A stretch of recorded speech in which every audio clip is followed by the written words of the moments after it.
Olá, pessoal. Meu nome é Lucas e hoje eu vou apresentar para vocês a segunda parte do videocast com a temática de trocadores de calor. No vídeo 1, a gente viu alguns conceitos históricos sobre a descoberta do fogo, a descoberta de como a humanidade começou a manipular a temperatura e o ambiente à sua volta, e algumas leis da física, respectivamente a primeira e segunda lei da termodinâmica, que regem esse princípio de troca térmica. Dessa vez, a gente vai dar uma olhada nos avanços nos trocadores de calor e sua evolução. Então, o que é um trocador de calor e quais são as suas principais aplicações? Basicamente, hoje, nós conhecemos os trocadores de calor como dispositivos térmicos. Então, eles são máquinas térmicas usadas tanto para resfriar ou aquecer fluidos na indústria.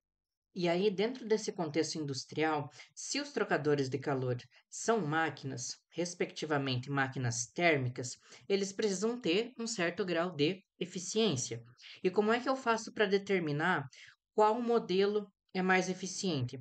Qual é melhor? Qual é pior? Quais são os fatores que eu preciso considerar para determinar a escolha de um modelo de trocador de calor, já que não existe um único modelo que seja aplicável para todos os processos e em todo tipo de indústria.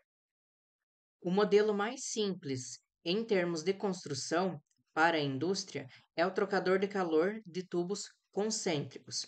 Ele consiste em um tubo dentro de um outro tubo, por isso tubos concêntricos significa que eles têm o mesmo centro, no qual um fluido escoa pela parte de fora do primeiro tubo, e o outro fluido escoa no tubo de dentro, que é chamado de região anular. E a indústria classifica esse trocador de calor como um modelo de simples construção, porque ele basicamente é uma série de grampos, onde eu vou grampeando um cano no outro, até que eu formo um trocador de calor compacto. Conforme a gente pode ver aqui nessa imagem, a gente tem um modelo de tubos concêntricos formado por uma série de grampos. Então, eu tenho a entrada do meu fluido no ânulo e eu tenho a entrada do meu outro fluido no tubo. Uma limitação desse modelo aqui é a própria quantidade de grampos. Não faria sentido, e eu também não teria espaço numa indústria, eu colocar uma série de grampos muito longa, porque aí eu teria um trocador de calor com grampos infinitos, logo eu precisaria de um espaço infinito. Então, a própria limitação desse equipamento aqui é a quantidade de grampos que eu consigo colocar em determinado espaço.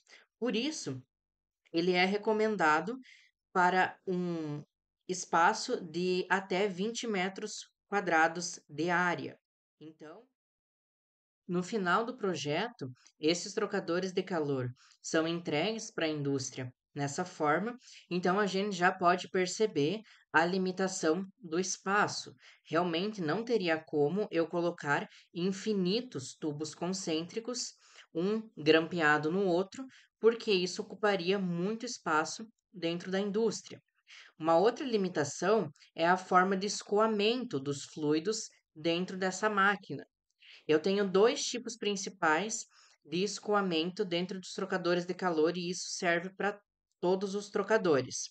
Eu posso ter escoamento concorrente, que é aquele que tanto o fluido frio quanto o fluido quente entram no mesmo lado e escoam do mesmo lado para a mesma direção. Então, por exemplo, o sentido do fluxo de entrada é da esquerda para a direita, então ambos os fluidos seguem esse caminho, ou um escoamento cruzado, onde entra o fluido frio, por exemplo, da esquerda para a direita, e o meu fluido quente da direita para a esquerda. A indústria prefere sempre o contracorrente. Por quê? Porque ele gera um processo de troca térmica mais eficiente. É importante destacar também qual é a viscosidade dos meus fluidos que estão escoando dentro dos meus trocadores de calor. Por quê? Porque a viscosidade, ela é uma medida de resistência ao escoamento. Então, por exemplo, esse modelo de tubos concêntricos, ele é ideal para processos que têm fluidos com baixa a média viscosidade. Se a resistência, ou seja, a viscosidade do fluido, for muito alta, esse trocador de calor aqui não vai ser o modelo ideal para a escolha de processo. Esse outro modelo aqui, ele é muito parecido com o modelo anterior, que era o de tubos concêntricos, porém esse aqui é o de superfície raspada. O seu diferencial é que o fluido circula dentro de um tubo na qual ele é impulsionado por um eixo de rotação. E esse eixo rotativo faz com que esse modelo seja ideal, por exemplo, para escoamento até de carne. Imagine tentar escoar carne, são pedaços sólidos, em um trocador de calor em tubos concêntricos. Não vai escoar, não tem potência. Precisa ter um motor para isso.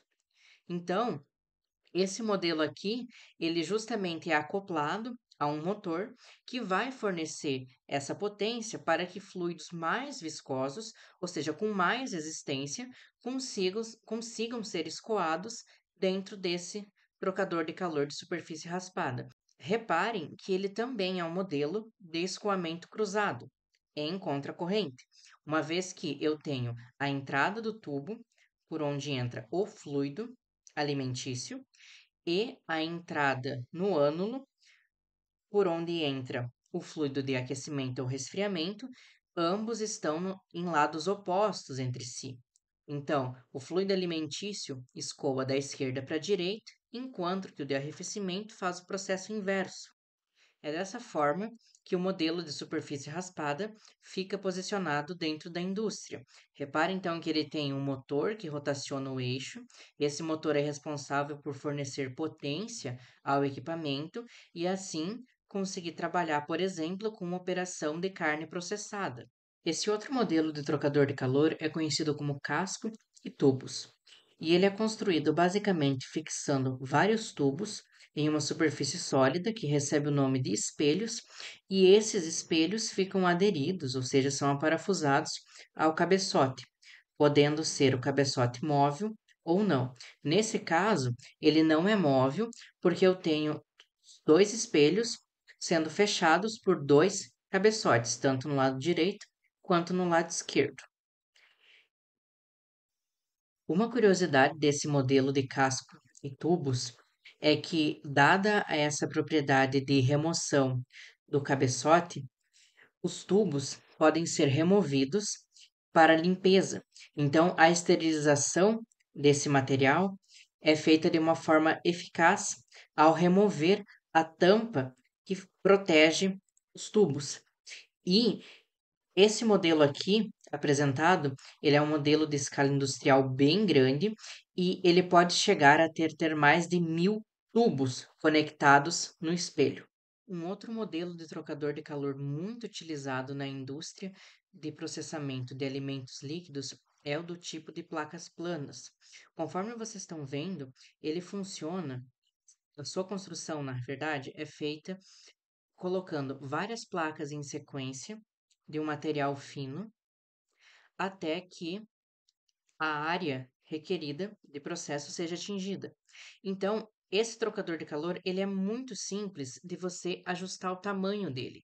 Ele pode vir de vários tamanhos, já que se eu quero uma área maior, basta eu colocar mais placas. Se eu quero uma área menor, eu posso retirá-las. E aí, conforme mostra o escoamento, também é feito em escoamento cruzado, onde entra o fluido frio, entra o fluido quente, cada um por um lado, e os fluidos trocam calor entre si por meio das placas. Ele é um modelo bem compacto, também ele fica extremamente bem aparafusado. Aqui é possível visualizar as diferenças de tamanho, de área, de um trocador de calor de placas planas. Essas medidas aqui, elas já são pré-estabelecidas para atender parâmetros fitossanitários, uma vez que a indústria alimentícia precisa se preocupar com essa questão de segurança alimentar. E agora chegamos na parte de equação de projeto. Como que eu faço para projetar um trocador de calor? Basicamente, eu tenho a minha equação de projeto que me diz que a taxa de transferência de calor, representada pela letra Q, é igual a U vezes A vezes ΔT.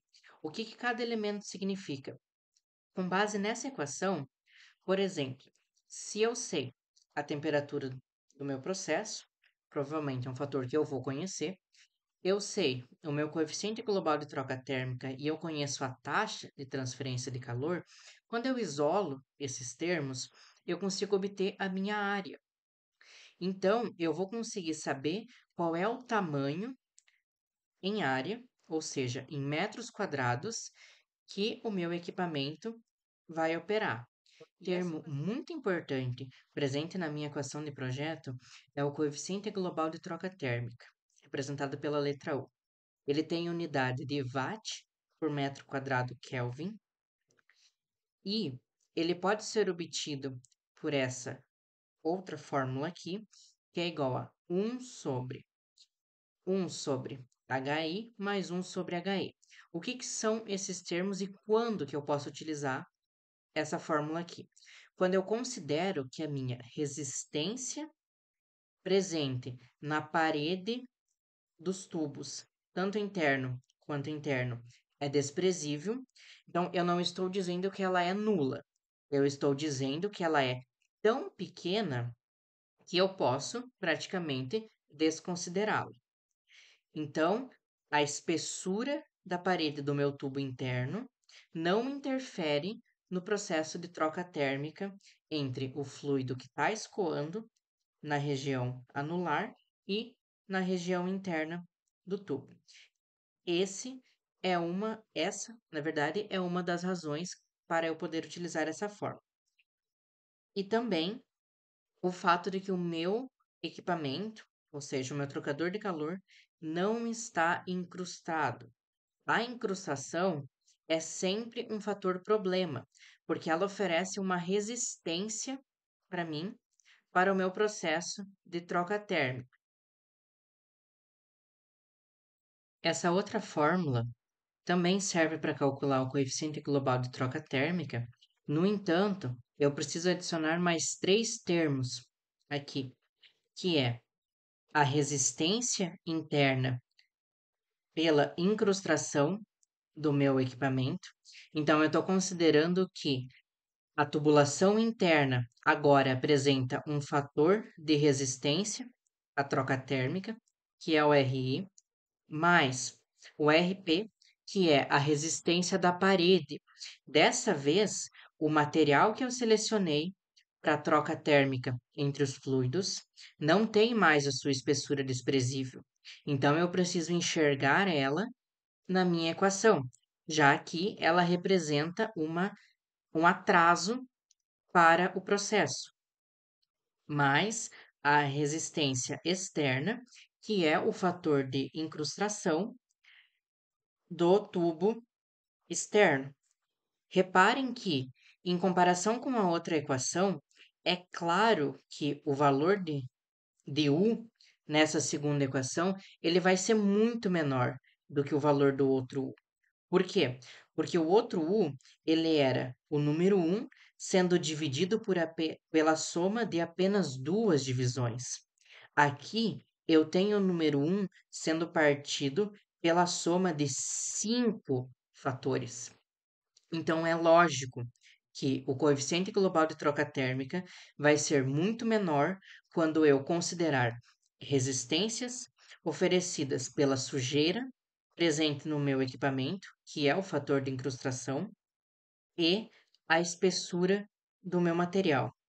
E, por exemplo, como é que o operador do sistema, ou seja, a pessoa que está cuidando do processo de troca térmica entre os dois fluidos, consegue identificar que o trocador de calor está sujo, está incrustado? Como que você faz isso? Você não consegue ver dentro do equipamento. Ainda mais, por exemplo, como você faria para ver um trocador de calor de casco e tubos que tem mais de 1.000 tubos?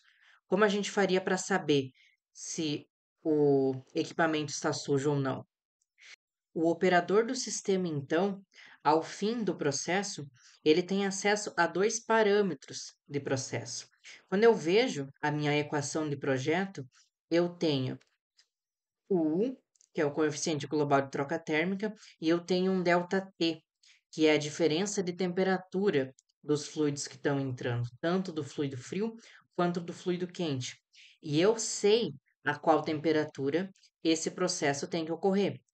Se eu, como operador do sistema, estou olhando uma temperatura obtida diferente daquela que eu estava esperando, algum problema com a minha troca térmica está acontecendo. Um outro fator também é a pressão dentro desse trocador de calor. Então, eu vou ter um dispositivo, um sensor, que mede a pressão de processo para mim. Quando o trocador de calor está incrustado, a sujeira dentro do tubo causa uma diminuição de pressão. Consequentemente, como eu vejo aqui, os fatores de incrustação presentes na fórmula vão interferir no meu coeficiente global de troca térmica. Consequentemente, a minha eficiência de processo vai ser prejudicada.